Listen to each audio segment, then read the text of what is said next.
And I think my mother observed me. She looked at me, and then after a few days, she saw me like she was just observing me from a distance. Then after a month or so, I came home one day, and from university, from campus, and I just noticed there was a brand new bed in my room, and more you're reading it right, and that is why I came to start putting my reading down in English, and I've thus far gotten to about 2,000 something, a third of the Quran that I've actually put into English, and that is the translation that I often use on this channel, as you would see when I do some of the videos, is the meaning that or the translation that I see when you go faithfully according to the book, and so summary, what I found was that the fact of the matter is that what dawned on me was that we have a mistaken understanding of what Islam really is about. We have a seriously mistaken understanding. There's the need for tahqiq, or for tasdeeq, or for revision of our understanding, not of the Quran. The Quran is cast in, gold and concrete for forever and ever. But there is a need for us to reread, and how that need, some of the core ideas in the Quran, like for example, the idea of a mu'min. What is your understanding of a mu'min? Your understanding of a mu'min, if you go by what your madrasa taught you, is just a believer, a person with very strong belief in Allah, right, in God. But if you really contextualize it historically, then it's got a much more mundane meaning, and that is probably one of the key words in the Quran. A mu'min comes from the word amana, which means to be safe, right? Amana means to be safe. Amana means to make somebody safe, because when you take any Arabic word and you add an alif and you take away the second vowel, like kataba, aktaba, or fa'ala, af'ala, then it becomes a transitive verb. The word then becomes not to do the act, but to let the act be done. So that is how Arabic works in sarf. And so the mu'min is the one that makes somebody have peace. But also, mu'min can also be somebody who is safe, who is himself at peace, who puts himself at ease, who makes himself feel safe. And so the idea of a mu'min is more than just somebody with iman. It is somebody that is vouching for something, that is conceding, that is surrendering, or that is almost like giving somebody his due, right? So making somebody feel safe, giving them their due, conceding to them, that is all shades of meaning in the word mu'min. In the context of the Prophet alayhi salam, what a mu'min is somebody that actually conceded to the Prophet, right? Somebody that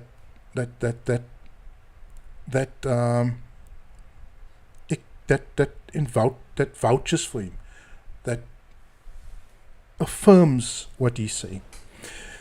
And so these are the terms then that I realized, these are actually terms that are very, very real terms. They're not real. They're terms that go back to the Prophet. Other terms that came up was a term like, for example, salah, and there's a lot of contradictions if you take the word salah and you take all the instances of that word in the Quran out. You go from cover to cover and you take every instance where the word salah is used. You run into a problem, because the problem is that sometimes the word salah simply does not fit. the salat sometimes simply does not fit. Sometimes the salah is, the Qur'an says, the pagans used to make salah, or the Qur'an will say, the birds make salah. And those are verses that you can find in the Qur'an. Sometimes the Qur'an will speak about salahs, which is like synagogues. So how can one word mean so many things? And the challenge was to find some sort of coherence in the meaning.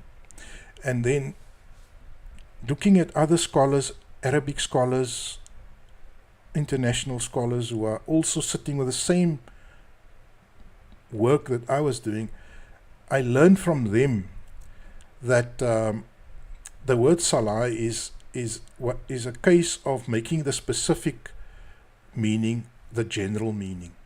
So in other words, there's a specific instance, a specific case of salah. Now let's say the word salah means you are observant, observance, right? Abstract word, observance. Let's say that is let's look at the case of the word observance. Now if I want to say to you, listen, it's very important, you're going to join this new club, but it's very important that you abide by the rules, right? You're joining this new club, but one of the important aspects of being a member of this club is you must be observant of the rules. What are the observant? What are what do I have to observe? The observance in this club means, whatever. Let's say it's a golf club. Is you can't come in here with like a t-shirt or with a sleeveless shirt. You can't come in here with swimming gear or not dressed in a way. So observance in the context of that club or that golf club means being observant of the rules, right? Observance. But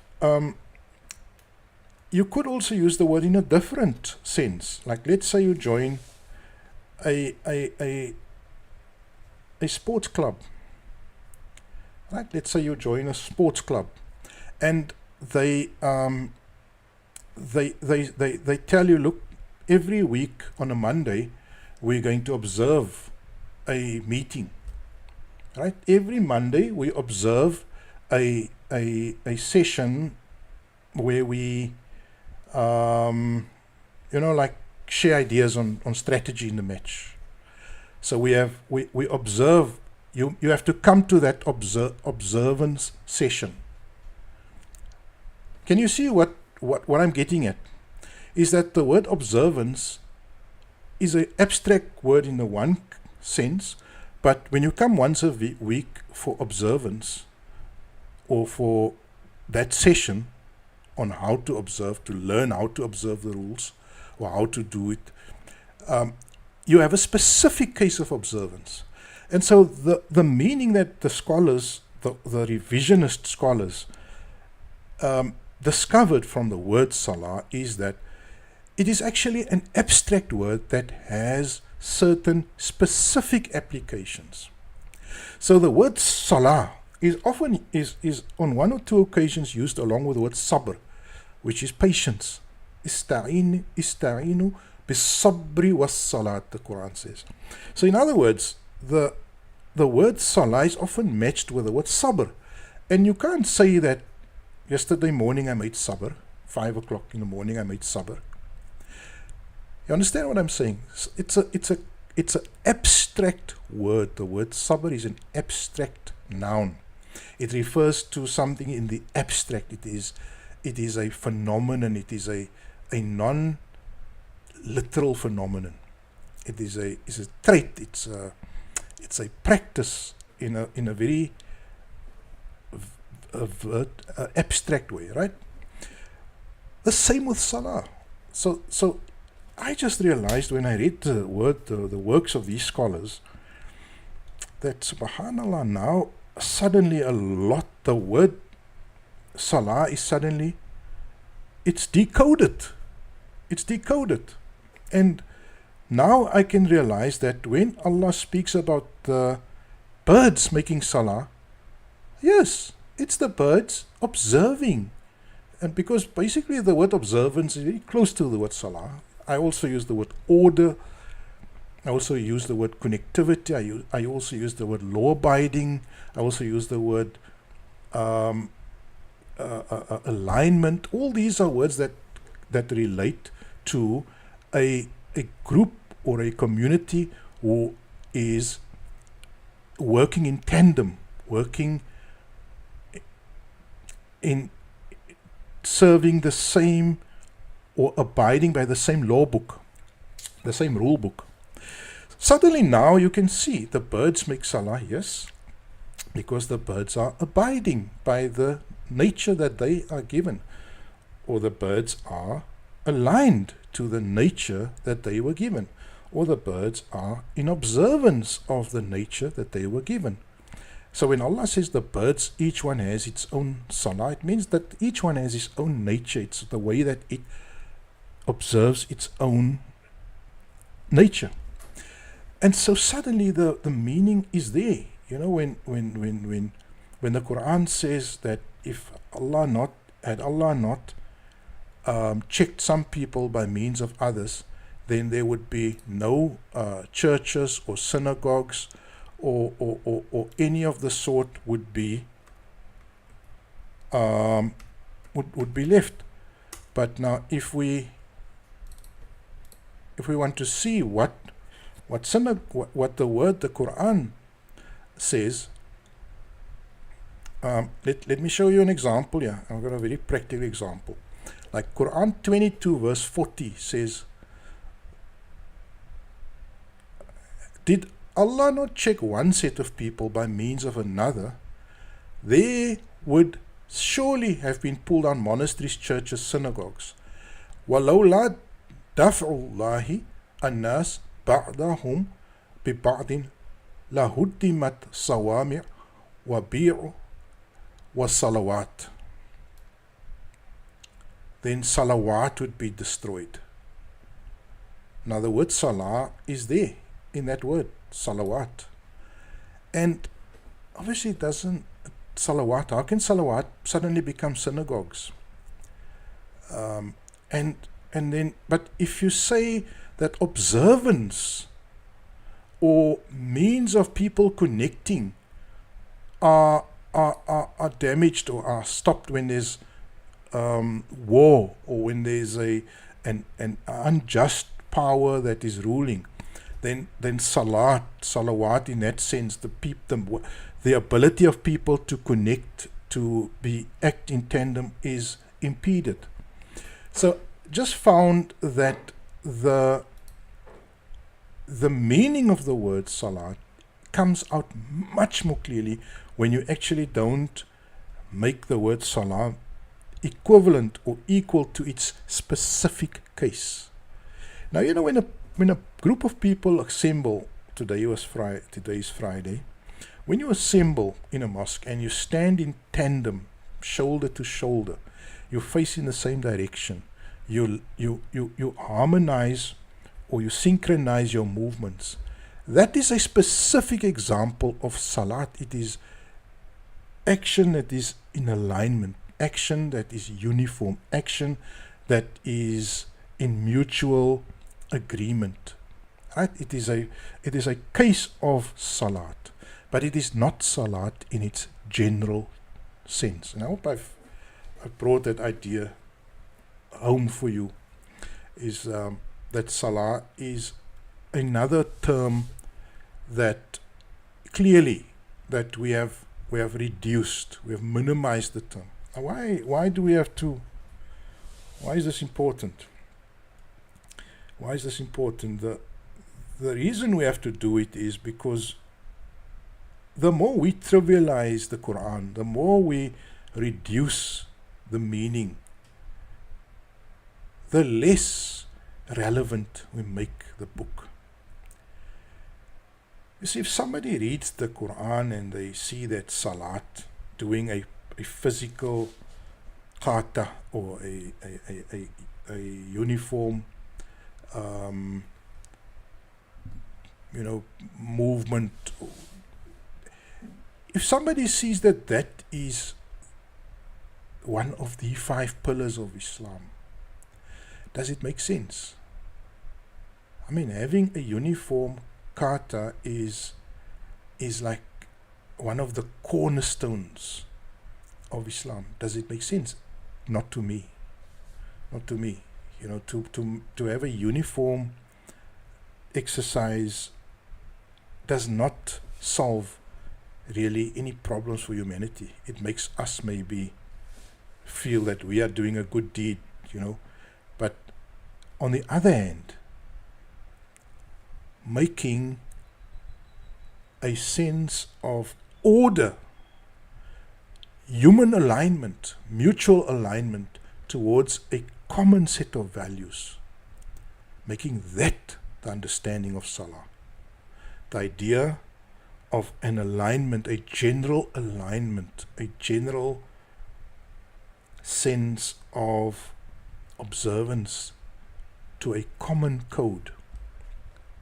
That, my friends, suddenly brings the term alive. And now you can see what the Qur'an is really saying when it speaks about Salah. It is referring to humanity becoming observant, humanity becoming aligned around a common set of values. So that, my friends, in brief, would be how one by one, and then you go to the next concept in the Quran and learn from other scholars who have gone ahead of me, and you just discover that this book is an amazing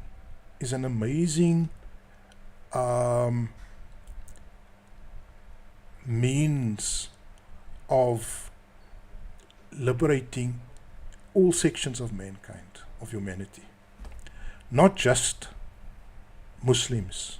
You see, the main ideas of the Quran are appealing to anyone.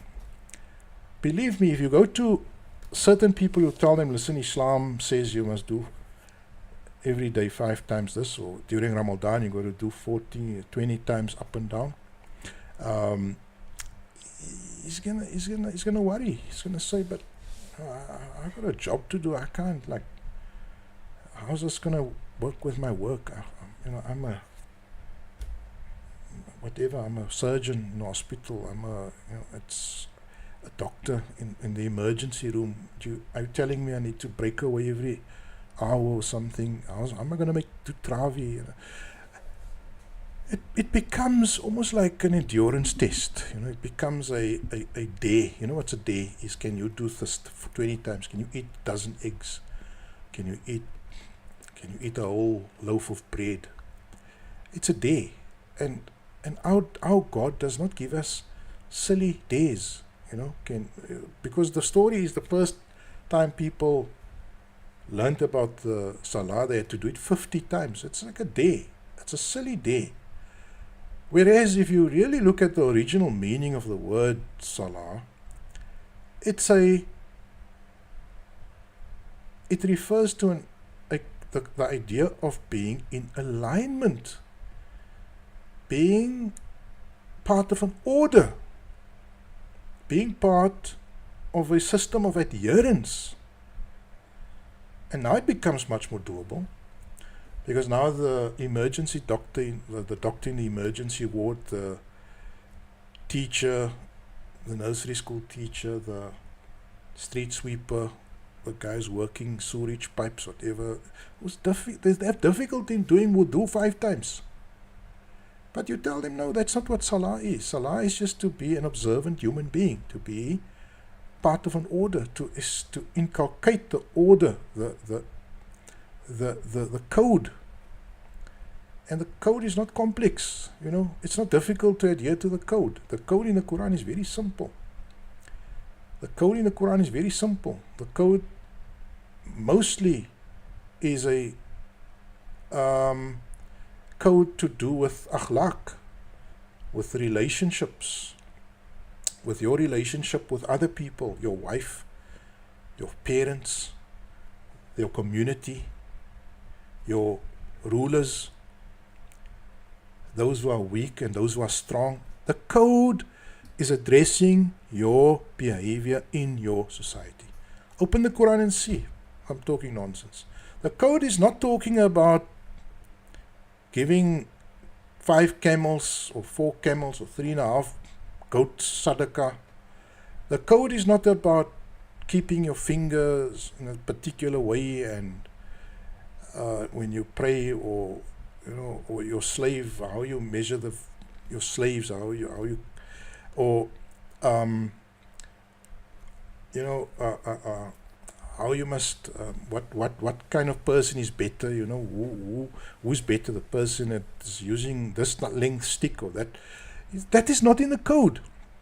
It's the invented code. That's the invented code.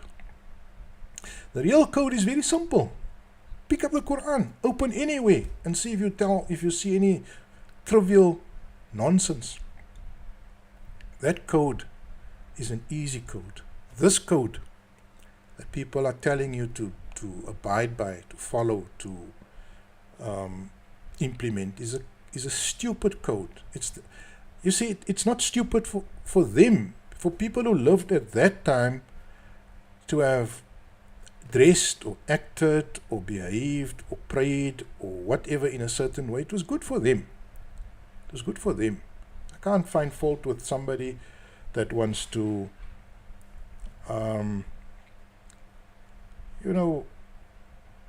write about camels or find camels important, because camels were everywhere. But I don't have any business with camels now. I don't have camels. I don't think I've ever seen a camel. I have actually ridden a camel in Egypt.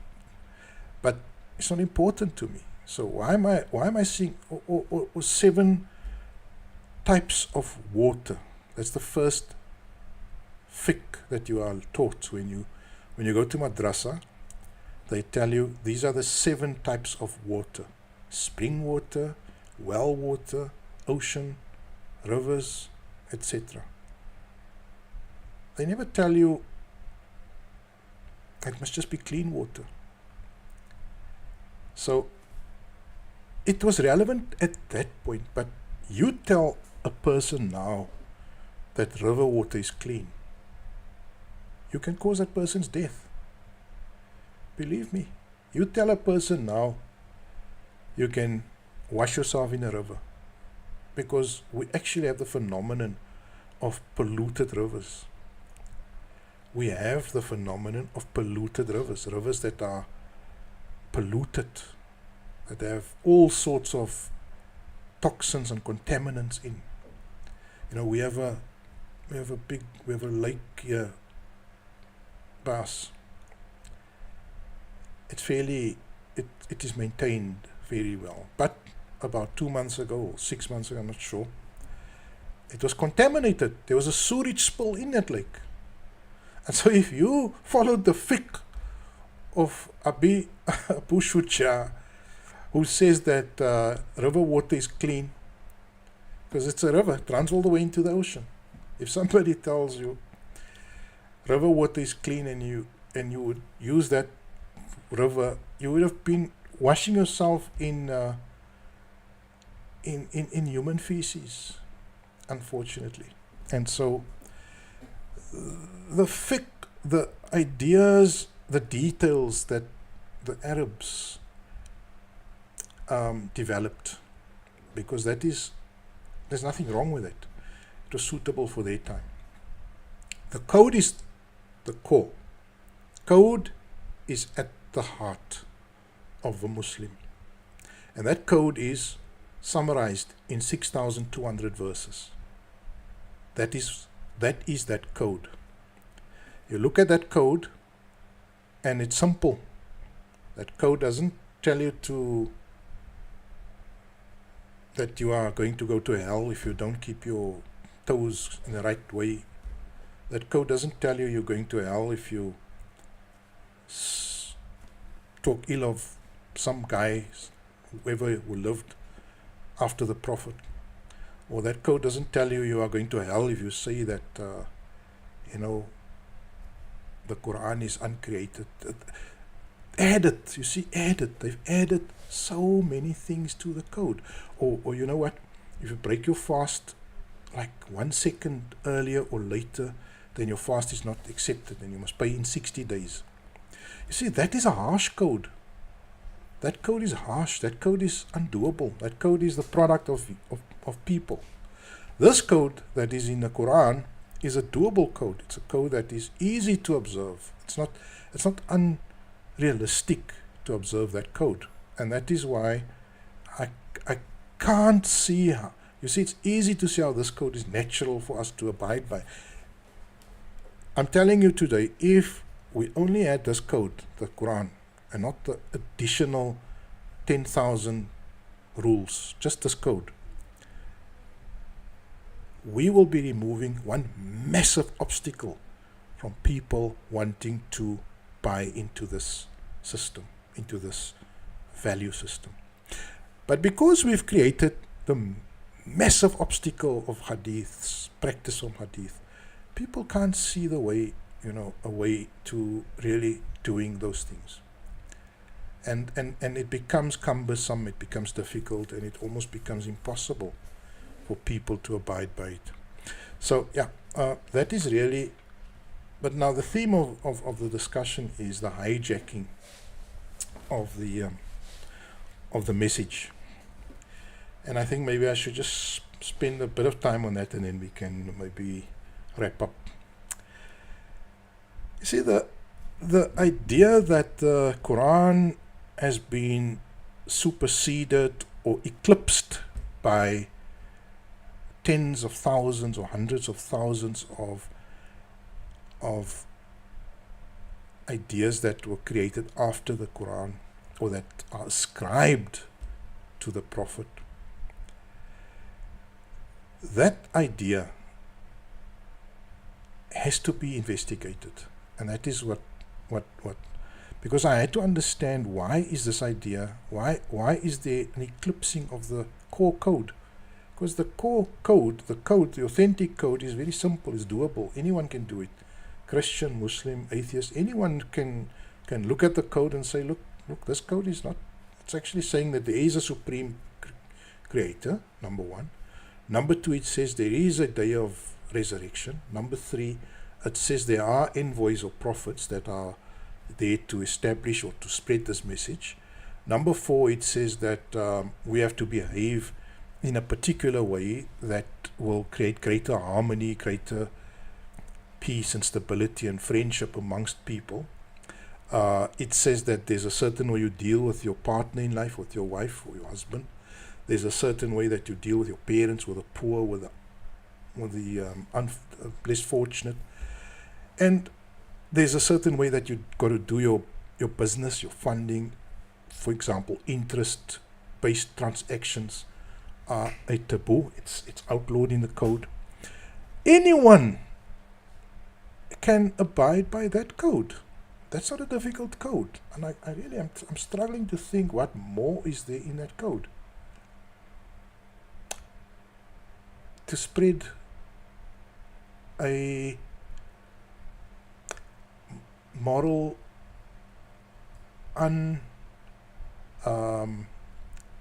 contaminated lifestyle, to establish that, that is part of the code. To shun or abandon illicit sexual relations, or illicit what is called random sex. That's the code, and the code is not difficult. And so if we only could go back to that code, then it would be much more easier for people to get into it. Now the question is, why is this code abandoned? Why is there an eclipsing of this code? And believe me, it actually brings together the ideas of, if you want to destroy something, you don't oppose it, you pervert it. Right? If you want to destroy something, you don't oppose it, you just make it ridiculous, you just pervert it. And in the time shortly after the Prophet ﷺ, when the corrupt kings grabbed power because the Prophet had a particular way of dealing, and it was a very pluralistic way. In fact, the Charter of Medina allows Jews to practice their religion, to be judged according to their law. So it was a pluralistic, very tolerant, maybe not the word tolerant, but a very broadly accommodating, I think that's the word, a very accommodating system. The city-state of Medina, the Prophet at the head of it, implemented a very accommodating system where Jews could do their thing. If they were Christians, they could do the way they want to practice. Muslims had their practice. And they all formed a political union. So politically, they were all united. Then came the corrupt kings, a number of years after the Prophet passed away. Then came the corrupt kings, starting with King Muawiyah.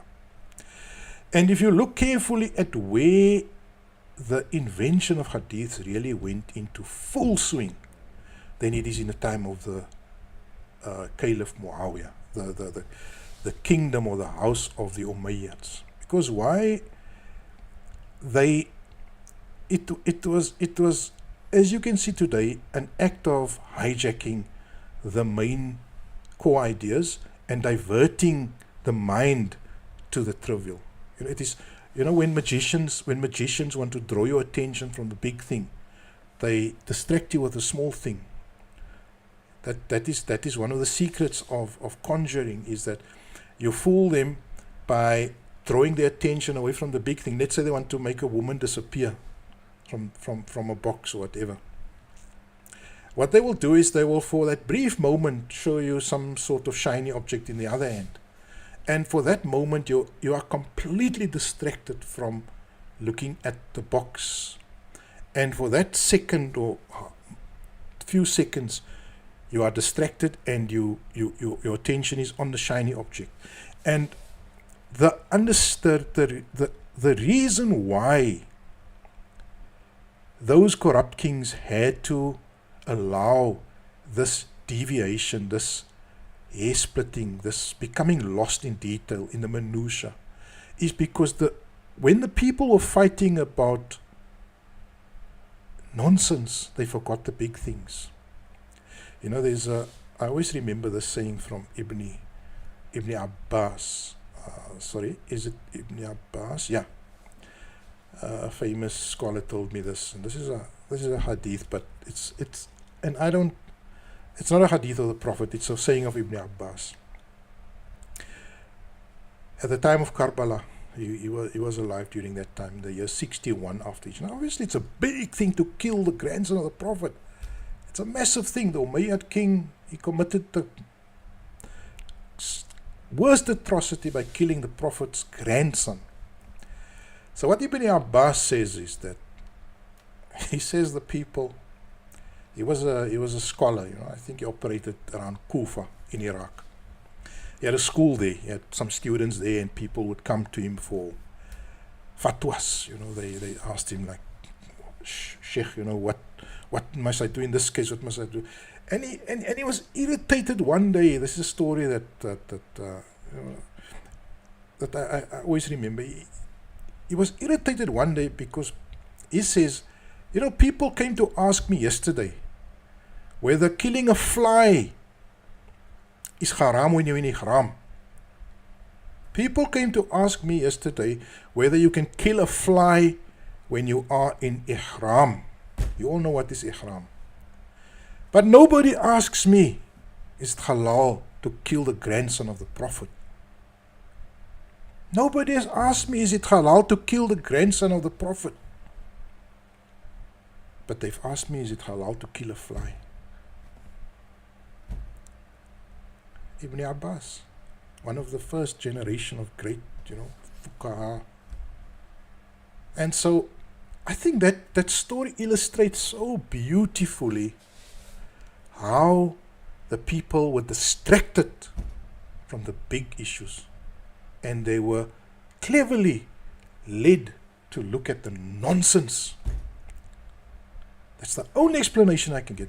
And there were useful people that could generate heaps and heaps of nonsense.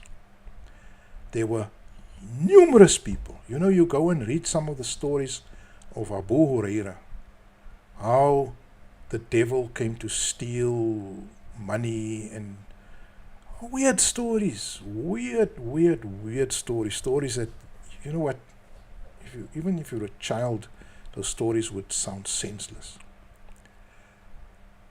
But those stories, people started falling for those stories. And then came the detailed nonsense, and the additional aspects of the code. Right? I just read yesterday somebody was sending me something on WhatsApp, where somebody says that it's haram to play with the dice, with these square cube dice, because there's so and so a hadith, and that hadith says, and and according to who is it now? I don't know if it's Abu Huraira, but according to one of these narrators, if you play any game with the dice, then you will meet God as if you dipped your hand in pig blood.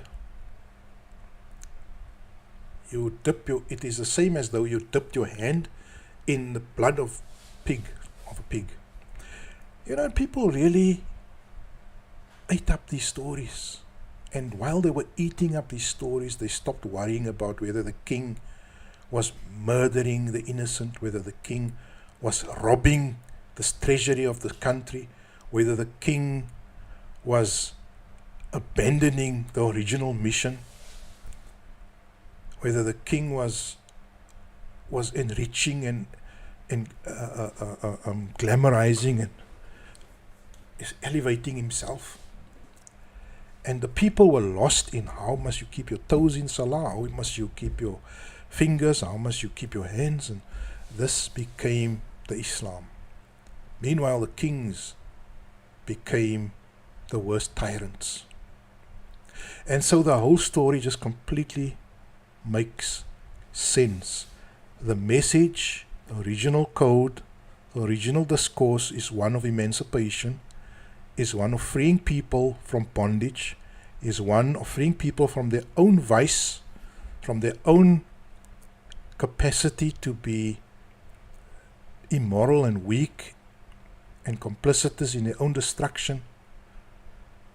Islam is there as a force of emancipation, to emancipate you from yourself, from the tyranny of others.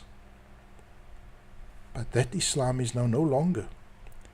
You see, that Islam is now replaced by some sort of personal endurance test.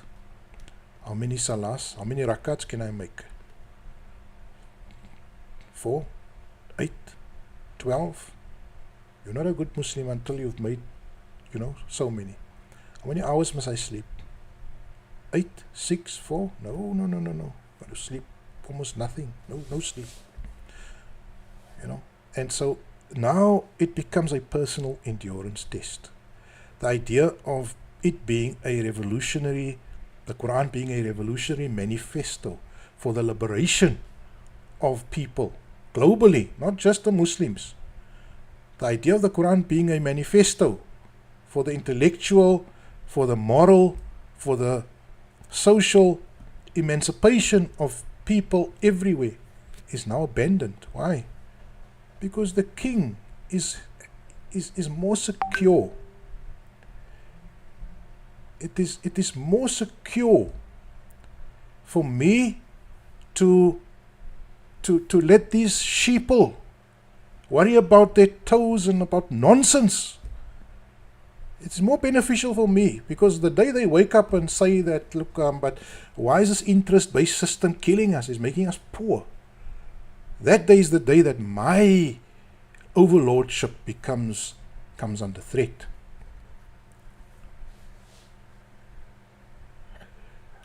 Okay, let me quickly read a message here. As a white American man, I may have never converted from Christianity if my introduction to Islam was by way of hadith rather than Qur'an.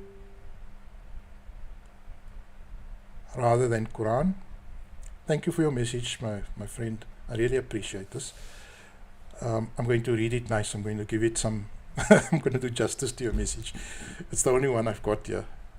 So let me just do some justice. As a white American man, I may have never converted from Christianity if my introduction to Islam was by way of hadith rather than Quran. Many of my fellow white American men are fundamentally Muslim, but struggle to actualize it because of the effort to conflate the cultural image that people commonly associate with Islam. White men don't want to feel pressured to play dress up and pretend to be Arab. Our community would grow rapidly without that additional nonsense if we simply shared teachings of our holy book. This is okay. So thank you for the words of thanks. This is partly why I value your work so much. You know what?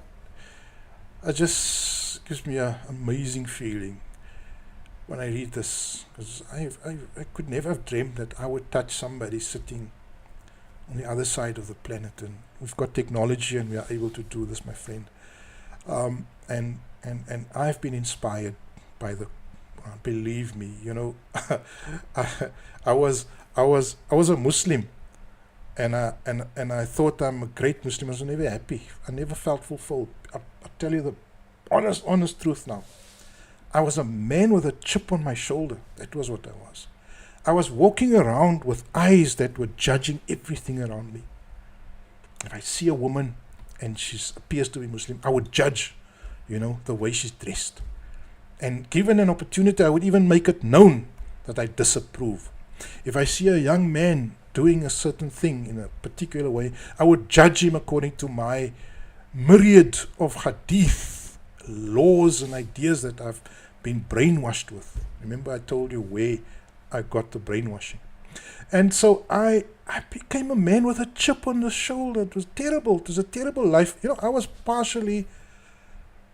had a gripe with the world because I had to do this endurance thing. I had to dress. I had to do these things, these millions of fine minutiae. You go to the toilet, you come out of the toilet. Why? I felt abused. But at the same time, there was the cognitive dissonance that if I don't do it, I'm not a good person. And then suddenly one day when I read the Quran, I saw that these things are nowhere to be found. These things have been invented 1300 years ago. And they were invented maybe with good reason. I mean, I don't have a problem with people doing things in a certain way in Arabia. It might work for them.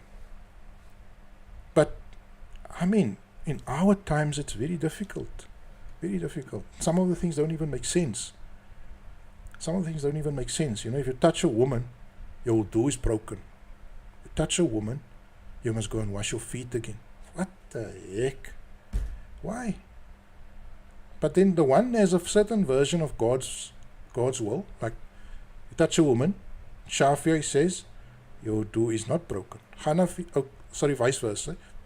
Shafi, you touch a woman, your wudu is broken. Muslims will know what I'm talking about. Sorry for the rest. Go and figure it out. Hanafi says, if you touch a woman, it's okay, your wudu is not broken. But these are key issues because they have an impact on your life. They have an impact on your life, and it's difficult to really make sense of it.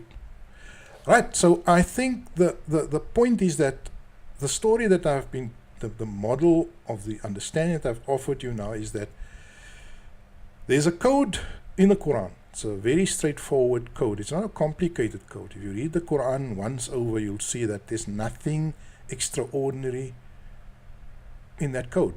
Obviously, there's a couple of core differences with Western society.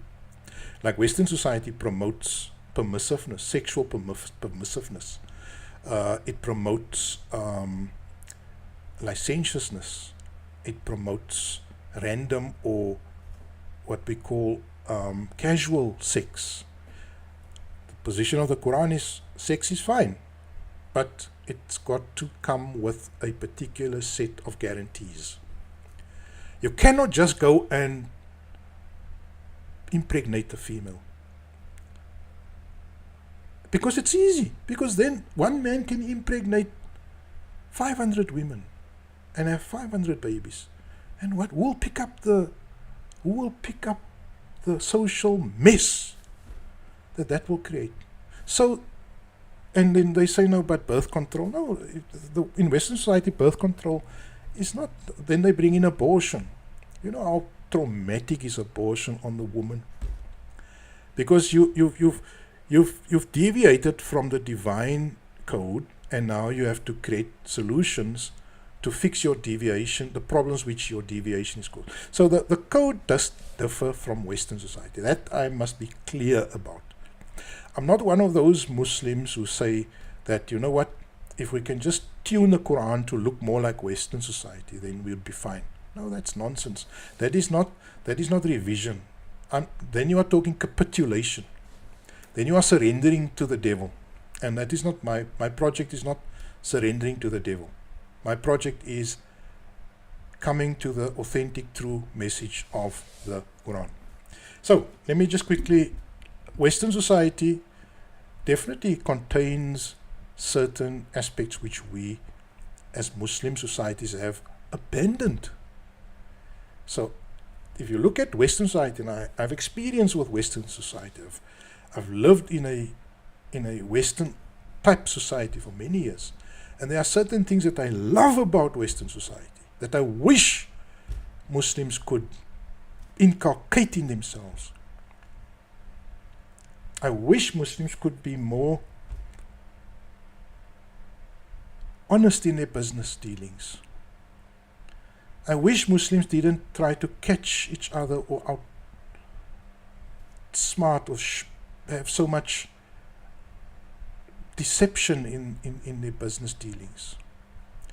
I wish they would be more socially conscious and not just do things that solves their own problem. I wish Muslims could be more rational, and when they advance an argument, base it on common sense and not what they see in a hadith book. You see, these are the things that I wish Muslims could inculcate that I see in Western society. You know, one guy told me once, I was visiting Saudi Arabia,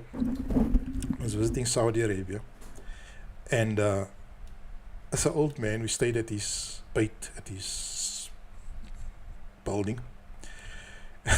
And he tells us, you know, who are the best Arabs? The best Arabs, the ones that you can get along with the easiest, are the Arabs that were educated in America.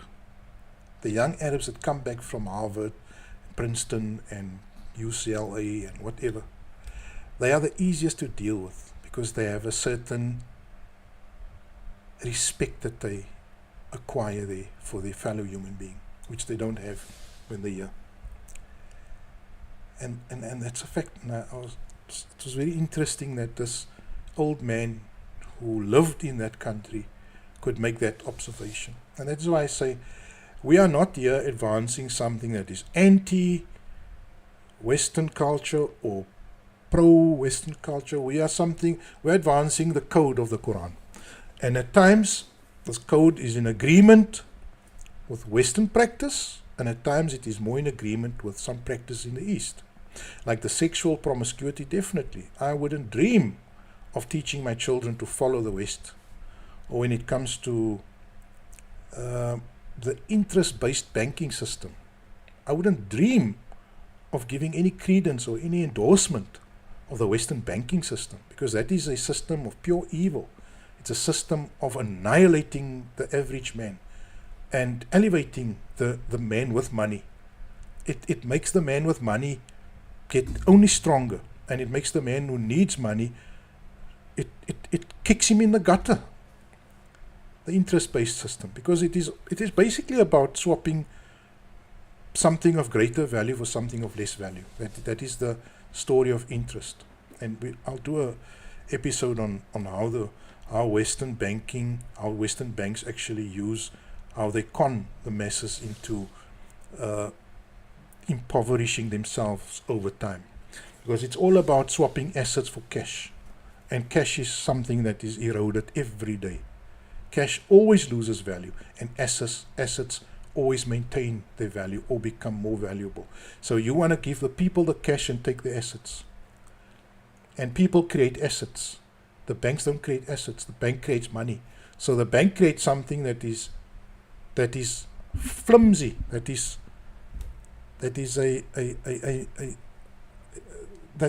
has no intrinsic value. And people create amazing things through their ingenuity, through their skill, through their effort. And you swap what they create, real things, for this fictitious invention called money. And that is really how the interest-based system works. So I wouldn't dream of ever teaching that to my children, interest-based system, the degraded morality of Western societies. Not all, but that is being promoted as the mainstream in the West. But then I mean, the Muslim societies, I wish they could have the rational approach. They could have that sense of a sense of community, where they are not just self-interested, but that there is a sense of social, civic duty. Because the idea of civic duty doesn't exist in Muslim societies.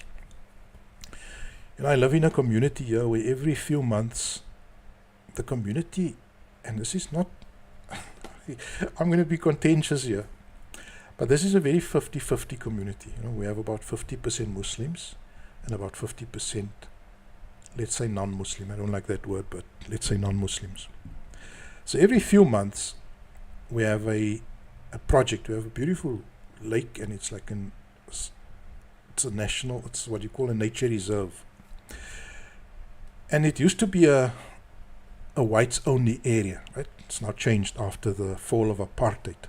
So now there are many Muslims here, 50, maybe more, even 60%, 70% Muslims, somewhere around there. So every few months or so, the community has a community organization, an NGO of sorts, that keeps the lake clean and cuts the lawn and picks up the dirt and just makes the place look decent. And every few months or so, you get the people invited to a day of cleaning, a day of picking up dirt, papers and when you go to those events, you basically see, although the Muslims might be 50%, you basically see like 10% will be Muslim and 90% will be non-Muslim, if I can use that term. So that civic duty, is what I really admire. The sense of doing something not for any money, but just to make the area look nice. And I wish Muslim communities could have more of that. And that is why we need to develop a sense of humility. We must stop being those who have given themselves the right to judge the rest of humanity. That is the chip on the shoulder, is that we've given ourselves Herrenvolk powers, Ubermensch powers. Khairul, what is the word? The word is the best of peoples, by misreading the verse. We've given ourselves that power now. And now we've become those who sit in judgment over the rest. What a foolish, stupid outlook that is. What a silly, rubbish outlook that is on humanity. That you give yourself that elevated power to judge the rest of humanity. Some people tell me that if they're buying a car, a used car, they don't buy it from a Muslim. They buy it from a white guy. That's true. And that speaks volumes. That speaks volumes, my friends. Of course there are exceptions. I'm not making blanket statements. I'm just giving you a taste of what reality is like. When Muslims become well off, when they have accumulated enough money, where do they move to? Where do they want to buy a home? We need to check up, like Imam Wallace D. Muhammad said that time, a checkup from the neck up. That's what we need, a checkup from the neck up. We need to examine ourselves. We need to, first of all, park that God complex. Park it, and park it forever. Don't ever go back to it. Because you know what? The scholars have told you that if you follow hadith, you are the best of people. And you can sit in judgment of other people. And you are a little mini king. You're a mini king, a mini god. You are going to heaven, and those people are all going to burn in hell. That God complex is the one that I'm saying. We need to abandon it. The sooner the better. We need to become humble. We need to understand that we are fellow sinners and fallible human beings. We are trying to improve every day ourselves. You know, the Qur'an says be a charitable person. Alladhina yunfiquna. Those who are charitable. It comes over and over, it appears in the Qur'an. What is a charitable person? What is a charitable person? A charitable person is a person that has a sense of volunteerism. That is a charitable person. A person that is prepared to surrender his time, his money, or whatever else he has to share and surrender. That is a charitable person. No, but the Muslims have changed that now. Charitable person is to give 10 loaves of bread out of my 2 million rand profit for the year. I'm going to give bread out. So what the Muslims will do is they will misinterpret the idea of being a charitable person. They will reduce it to giving out some, whereas the word charity can include the sense of volunteerism. Go and pick up some dirt in your community. Go and teach some kids how to do their maths who are unable to pass maths. Go and open up a clinic in an area where people can't afford. Go and give a lecture to some drug addicts and try and help them on the road. Go and visit an old age home and just visit an old person and let them feel a bit good for the day. Or read them a book or something. Go and visit your family that you haven't seen in a long time. That is charitable. That is charitable. But what I see is that your average Muslim, okay, I'm going to be contentious again now. They will underpay their worker. They will underpay their worker. The guy or the man or the woman who's working for them will work for peanuts. Will work for peanuts. And then he will go and give 1,000 rand to gift of the givers. Because he feels, that is reward. We've been a miser and a stingy, a niggardly person when it comes to paying your worker. But you want to give 1,000 rand to gift of the givers. You're not being charitable. You're fooling yourself, my friend. You're fooling yourself. You first pay your worker what his due is, and then you go and give 1,000 rand charity to the charity institution, where you go and give out 10 loaves of bread. And by the way, give people bread. Stop giving people bread, man. Maybe bread is not the healthiest thing. So I'm being critical here. The point I'm trying to make is that you've been, your deen, your religion, your code, your discourse has been hijacked. You've been given a bill of goods here. The gold is gone, and you are now sitting with 5 bags of coal, charcoal. And the gold, the kings took the gold, and they've given you 10 bags of charcoal. That's your Islam. Unfortunately, it's true. And you have remnants. You have remnants of Islam. You have remnants. You have little pieces of Islam. But the main core aspects are gone. One of the main core aspects is to have a just person in charge of your affairs, to elect or to appoint or to recognize the most upright and just person at the helm of your affairs. And what do? They appoint the worst type of people to rule over them. You know, the Qur'an is very clear. It says, Ati'u Allah wa ati'u Rasul wa ulil amri minkum. Obey God, obey the messenger, and those in authority. So it's an and.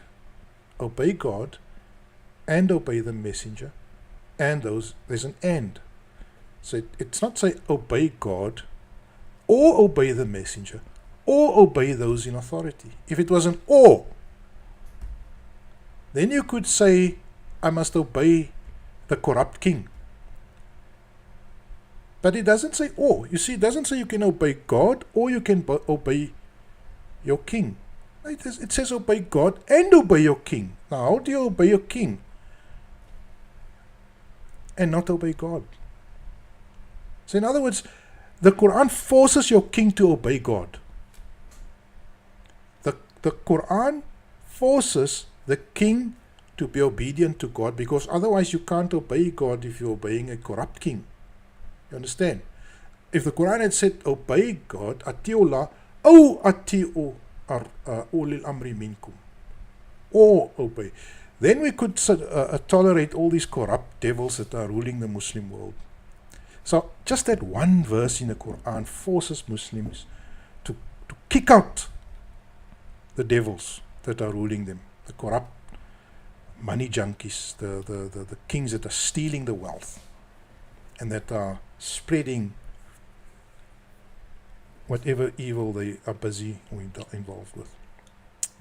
So we are busy with a religion, with an Islam that we think, okay, I'm going to earn my heaven with this Islam, and meanwhile you're busy with something that is not going to take you anywhere near Jannah. And this is an opportunity here. This broadcast that you're seeing here is your opportunity to say, today I make a change. Today I take a different direction. Let me park all this other stuff. Let me look at the Quran again. Let me take the Quran. I suggest you take the version of Muhammad Assad. You take the version of Shakir. You take the version of Pickthall. You take the version of Muhammad Ali. Take those. Don't take the Mecca, that Mus'haf Medina, please. That thing. They put words in there that is not in the Arabic. I can prove it to you at some stage. I'll prove it to you. You read the Quran that is not imposing words that are not there. Take that Quran, start reading it, and see if it comes anywhere near the stuff that you are being sold in a mosque on a Friday or in madrasa. What you'll find is that there's a complete different image that comes out in that book. Completely different. It's a very satisfying feeling because it's a doable thing. You see, what makes the Quran so satisfying is because it's doable and it's so in tune with human nature. It's so in tune with human nature. You know, being a sex perverted person sexually, you know it's not good. You know it's destructive. And the Quran will endorse it for you. So it will make you feel that yes, it is confirming what I suspected, that this is not good. Sleeping with 3 women every day and having 60 children, as many men do in the West, in certain communities, or having 250,000 babies aborted every year. You will know in your heart it's not good. It doesn't feel right, it doesn't smell right. You know in your heart that this riba interest-based system, where the banks are printing money and selling it to the people for real goods, exchanging their money for real assets, because that's what they do. That's what they do. That's what they do. You know it doesn't smell right. You know you are getting poorer. You know that R1 million 10 years ago is not $1 million. $1 million of 10 years ago is not $1 million now. It's 800. It's half of that. So you know that these things are not smelling right, and the Quran is just telling you, what you suspect is correct. These things are indeed destructive. And what the Quran is using is a very logical, rational appeal to you. So I pray that you will use this message, that you will get, you will see the point that the Quran, the code that the Quran is pushing or espousing, is a code that is in harmony with human beings. But now, I've heard one person say, yeah, but you know what, Anwar, sexual promiscuity is normal because the animals do it. Sleeping around and being free sexually, it's natural because the animals do it. And I mean, if the animals do it, it means it's natural. The Quran is an answer for you. The Quran is an answer for you. I'm going to close with this. Let me show you this verse in the Quran. I'm going to give you something nice now to ponder over. You're going to like what I'm going to show you now. The Quran says, look at this verse, yeah. Tell them, now should I enlighten you as to who will earn an even more disgraceful outcome from God than these? It is he who earns God's damnation and anger, the kind he reduced to the likes of monkeys and pigs when they are caught in worshipping abomination. Such are the ones who will reap the vilest of outcome, being furthest from the even path. You know what? The Quran is not using the word pigs and monkeys for nothing here. And that's one thing I've learned about this book. Nothing is random. The sheikhs, the maulanas, they used to make it sound as if the Quran is just random. You can just, words are just like put there. There's no real point or purpose to the word. The word is there and you just accept it. But with my study of the Quran, I've learned that every word is carefully chosen by Allah subhanahu wa ta'ala, the creator of the universe. His knowledge is so boundless that every word, you must pay attention to every word. Because if the master intelligence of the universe put that word there, he didn't put it there for a joke. So coming back to the point I was making, that the Quran is telling people, because this is the argument of these people who promote licentious sexual behavior, right? Is that the animals do it, it's natural, so we must do it. We are in tune with nature. The Quran is saying you are not in tune with nature, you are in tune with monkeys and pigs. That's what you are. You are in tune with monkeys and pigs. And it doesn't sound nice when you see it. Monkeys and pigs. Who wants to be a monkey? That's an insult. Who wants to be a pig? That's an insult. But here comes the really powerful point I want to make here. I was wondering why monkeys and pigs. Because I have the luxury, and I thank Almighty Allah that I have the luxury of contemplating and reflecting on the words of the Quran. And it has given me a fairly decent education in science, mathematics, astronomy. Alhamdulillah, with the grace of Allah, I've been given a better understanding than most people due to my formal education and my informal reading. Right? Why would God use the word monkeys and pigs when He speaks about these licentious people who are permissive and just promote casual morality?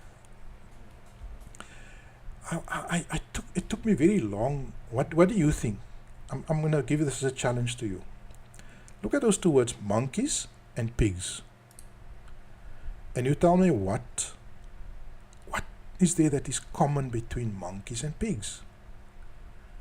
What is there that is common between monkeys and pigs? Do you want me to give you the answer?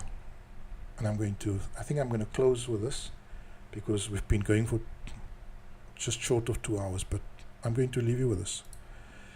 I couldn't get to what is similar, and then it struck me just like that. It struck me. What is the closest animal in resemblance to a human being?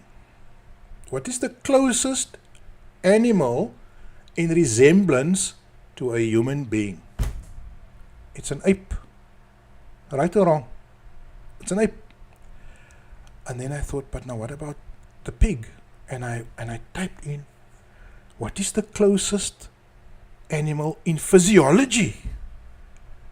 In other words, in our inner parts, like in the way our heart functions and the way our gut functions and the way our nervous system. And I asked that question, what is the closest animal in terms of physiology to humans? Just go and do it and you'll see. The answer is the pig. The pig is the closest, resembles human beings, the closest in terms of physiology. There's not even competition. Monkeys are not physiologically very similar. Pigs are more physiologically similar, the way the organs work. Subhanallah. All praise and all majesty to Almighty Allah. So the Qur'an knows that, and the Qur'an says, so those who are promoting this obnoxious, laissez-faire, permissive lifestyle where they worship abomination or shameful acts and practices, He reduced them to the likes of monkeys and pigs. In other words, the nearest thing to a human being but that is subhuman is a monkey. And in terms of physiology is a pig. So you have taken a step down. If you want to argue that it's natural to sleep around. It's natural to have 100 partners because you know what, the lions also do it. You have become, in your makeup, you have declared yourself to be a monkey and a pig. And I think the bottom line, the point that I want to make, like in conclusion with this particular argument, is that there's nature, there's animal nature, and there's human nature in the Quran. Animal nature is pre-programmed. Human nature is quite different from animal nature. You cannot build sexual morality on animal nature. You build it on human nature. And human nature is something quite apart from animal nature, as the Quran confirms in this verse here. Is that animal nature, we are not here as a species to imitate animal nature. We are here to instill and inculcate human nature, which is something completely different. Something completely different. So I guess I'm going to wrap it up on that note. I just got one message here, and it was a beautiful message. I don't mind. I have some more messages. Okay, so let's quickly see. I have yes. Assalamu alaikum, Iron Man. Assalamu alaikum. I'm in the class. I loved the example of the birds in Salat. Okay, shukran for that. Afwan. Don't blame me for using Arabic terms here. We actually use Malay terms also here in this part of it. Terima kasih. You won't believe it, but we like the Malay words also. Terima kasih, my Malay friends out there. We are very fond of Malay words here also. This is our Malay heritage. We are now in the third phase of Islamic awareness, alhamdulillah. Wow, what brilliant words from Ibn Abbas. Greetings. Hedonism. Yes, absolutely. Hedonism is actually a good word for what I've just discussed now. So, guys, I've had 106 views in total. Not everyone sat through for 2 hours. Some people sat for 5 minutes. Average view duration 12 minutes, which is, I'm very happy with that. You know, I've made it on a Friday because the viewers overseas in America, they're just basically settling down after a tough week. You might still be at work if you're working, and it's a good thing to like just tune in maybe in the afternoon before you get to knock off. For us here on the line, the Greenwich Mean Time line, or just slightly east, it's evening here. I feel I'm great or happy with you if you're lying in bed falling asleep. I love that myself, putting on something nice and just falling asleep with that stuff in my ears. And if I can be that guy for you, I'm happy. So I'm going to wrap it up here. It's 11:07 p.m. local time here, and I think I have members of my household that are still awake waiting for me to get done. So guys, it was great sitting with you for 2 hours. I hope you've enjoyed at least some of the stuff, and I'm going to love and leave you on that note. If there's anyone that wants to say something still, feel free, go for it. If you'd like to say something, just use the YouTube message area and feel free to send a message. You can also go on WhatsApp. I put the WhatsApp number is there, and I'll read your message. If you want to call, you can. But I think right now I think I've more or less covered the topic. The topic was the hijacking of the of the original Quranic discourse. And I think I've given you a picture. If you didn't sit here for 2 hours, you wouldn't get that picture. But maybe if you watched a lot of my videos, you'll get the picture there. That is really the gist of the argument that I'm making, is that Islam is something that is much more easy, simple, doable, in tune with human nature. You don't have to wear Arabic clothes. You don't have to practice certain practices. It comes down to the essential aspects of being a good person, being a charitable person, being a brave person, confronting, through speaking truth to power. I mean, what is Musa and Fir'aun if not a case study in speaking truth to power? Tell me that. The most common story in the Quran, the most often repeated story in the Quran, is Moses confronting Pharaoh. And if you can give that story a heading, the heading would be speaking truth to power. Now you're going to tell me that there's no speaking truth to power in Islam? Well, then you're in La La Land. Then your Islam is also, you're welcome to, fairyland Islam. This Islam is Islam that is about establishing a just society, speaking the truth, standing for truth, and